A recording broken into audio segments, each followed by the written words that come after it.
Shri Sai Ram Dhyana Vahini by Bhagwan Shri Satya Sai Baba. Chapter 2, Meditation of the Three Gunas or Qualities and their Result. Sadhakas or spiritual aspirants all over the world will naturally be engaged in japam or repetition of the God's name and dhyanam meditation, but first one has to be clear about the purpose of repeating the God's name and meditation. Without this knowledge, people begin repeating the name and meditation believing them to be related to the objective world, capable of satisfying worldly desires and hoping to demonstrate their value by means of sensory gains. This is a grave error. Repetition of God's name and meditation are for acquiring ekagrata, one-pointed attention, concentration on the Lord.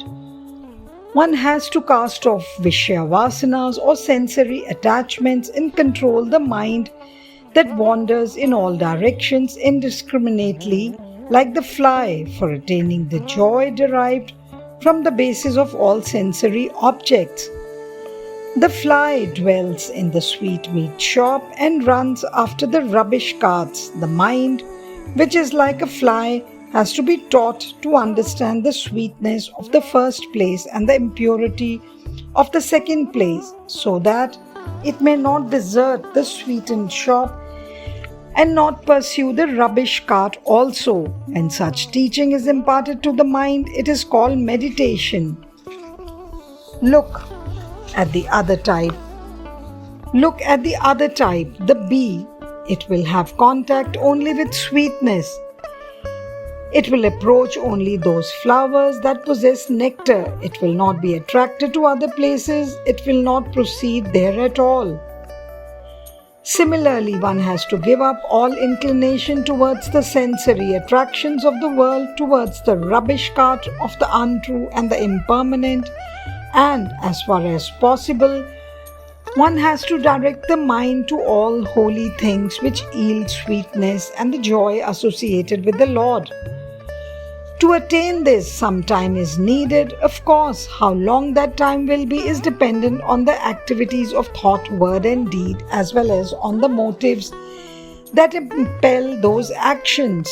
The main things to be considered are neither at what expense one has prayed to the Lord, nor the number of years one has been engaged in it, nor the rules and regulations one has followed, nor even the number of tomes one has pored over, but with what mind one has prayed, with what degree of patience one has been awaiting the result, and with what single-mindedness one has craved for godly bliss, regardless of worldly happiness and delay, with no lassitude and with constant attention to oneself, one's meditation or remembrance or samarana and one's task. If one examines deeply how much he has succeeded in getting rid of all ideas of selfishness, he can himself gauge the progress he has made.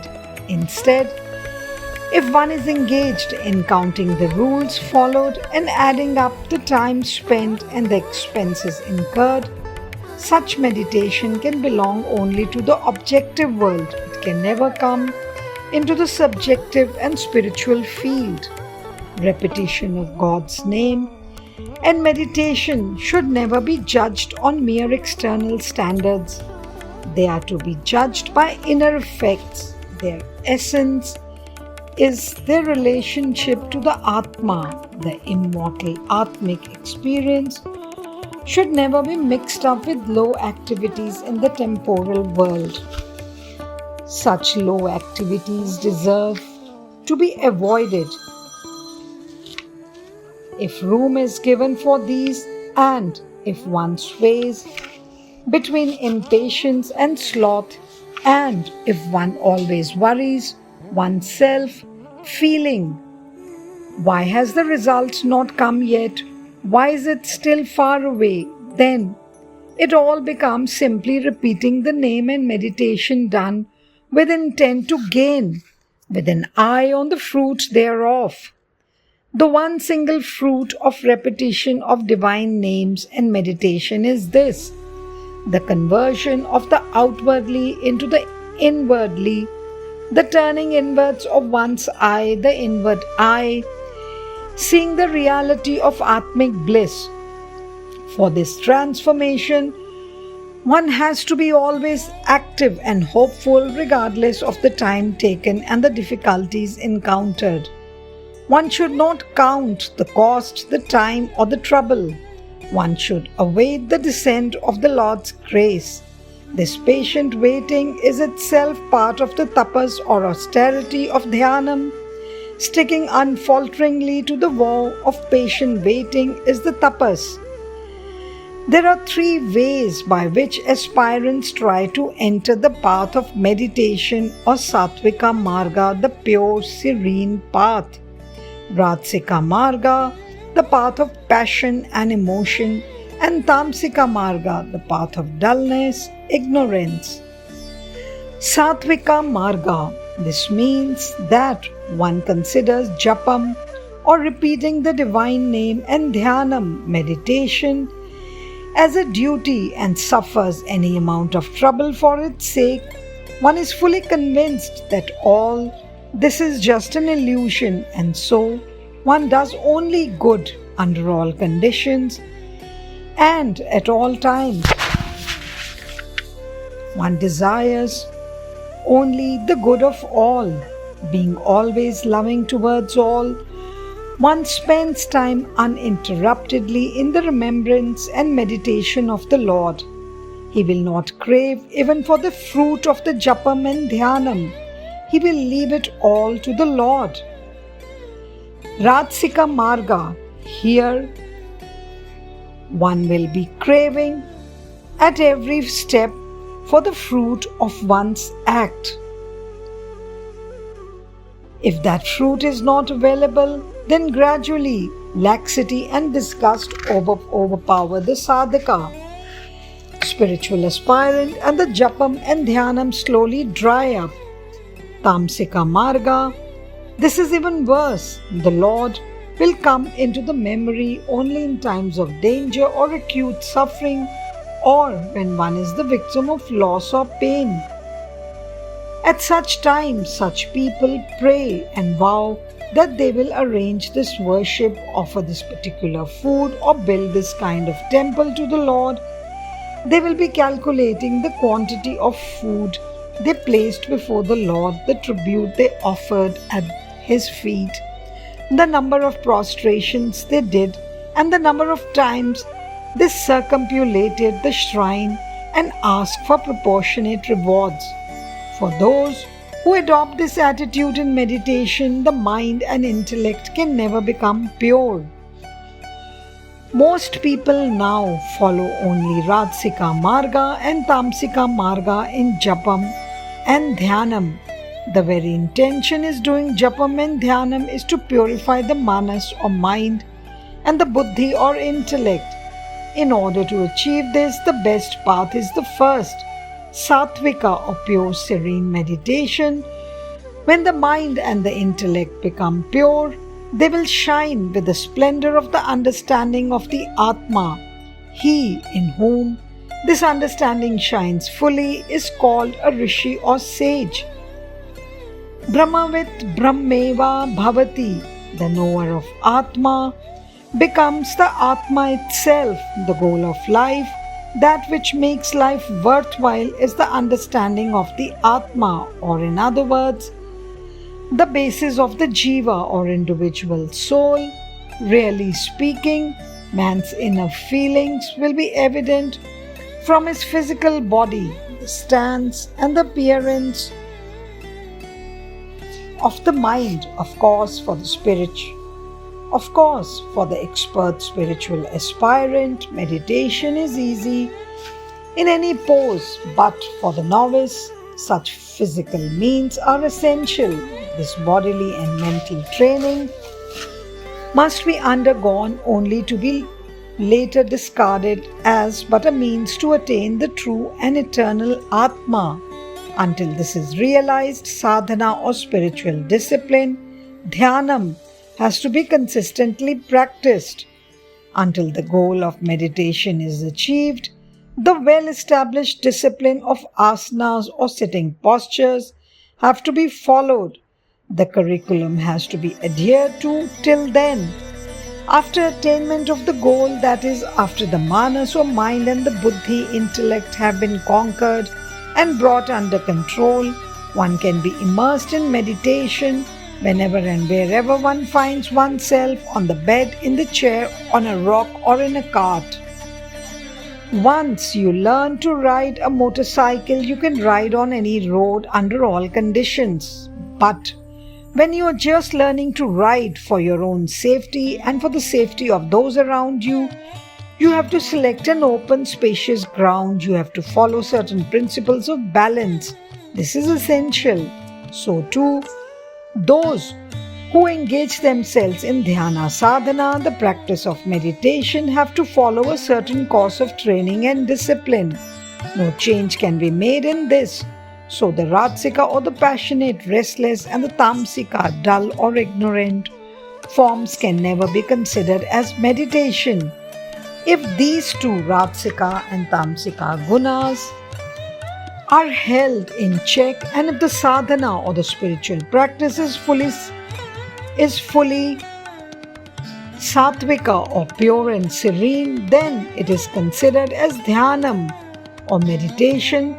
Only this form of dhyanam is best and takes the spiritual aspirant to the highest state. To describe anything in words is difficult. It might even cause boredom, but to demonstrate it by deed is easier and more pleasant. It is better to understand the path of meditation by doing meditation and following the described principles. By writing on it and your reading of it will not make it easy to understand. Through meditation, man attains the divine experience of realizing the Atma within. Through meditation, a spiritual aspirant is able to cast off sheets of bhranti or ignorance or delusions. Layer after layer, he withdraws his sense perceptions from contact with worldly objective experiences. The process which aims at this holy consummation is entitled to be called dhyanam or meditation. For this, man must be mainly equipped with good disciplines and ideals. He must be full of renunciation towards worldly things and their attractions. Whatever the situation, one should conduct oneself with enthusiasm and joy. Whatever is done must be considered not for eking out of one's livelihood, but for earning Atma Ananda or Atmic bliss. One should train oneself to adopt a good sitting pose to avoid tension of the body and to ease the mind from the weight and pressure of the body. This is what deserves to be called Sattvika Dhyana Sadhana, pure practice of meditation. Krama or discipline is very necessary for this. The troubles and tribulations that come in the wake of an attempt to destroy the undesirable activities of the mind will disappear through the strict adherence to the course and rules described in the previous chapter. What remains is only putting them into actual practice by the spiritual aspirant. Even the most powerful drug cannot effect a cure when it is bought and brought to the bedside of the patient. The patient has to take it in little by little as per schedule with all the attendant care and try to assimilate it into the system. The healing principle of the drug must pervade the entire body. The body must be suffused with the drug. Similarly, the Siddhantas, that is the established truth or doctrines, and the Vedanta have no power to destroy individual faults and weaknesses.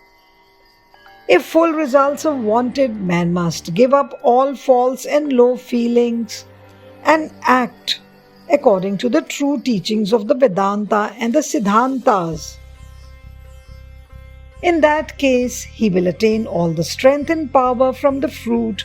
The secret of success in meditation lies in the purity of the inner life of the spiritual aspirant. The success is proportionate to the importance the spiritual aspirant gives to Sanmargam or right conduct. Everyone has the right to achieve this high degree of success. I do not say this in a quiet tone. I declare this loud enough for all quarters to hear. Knowing this, meditate and progress, and thereby realize the Atma. Jai Sai Ram. साईश्वराय विद्महे सत्यदेवाय धीमहि तन्नः सर्वप्रचोदयात्।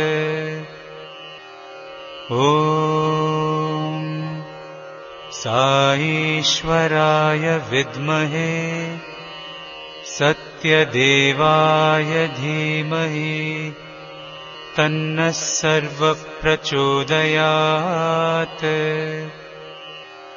ॐ साईश्वराय विद्महे सत्यदेवाय धीमहि तन्नः सर्वप्रचोदयात्।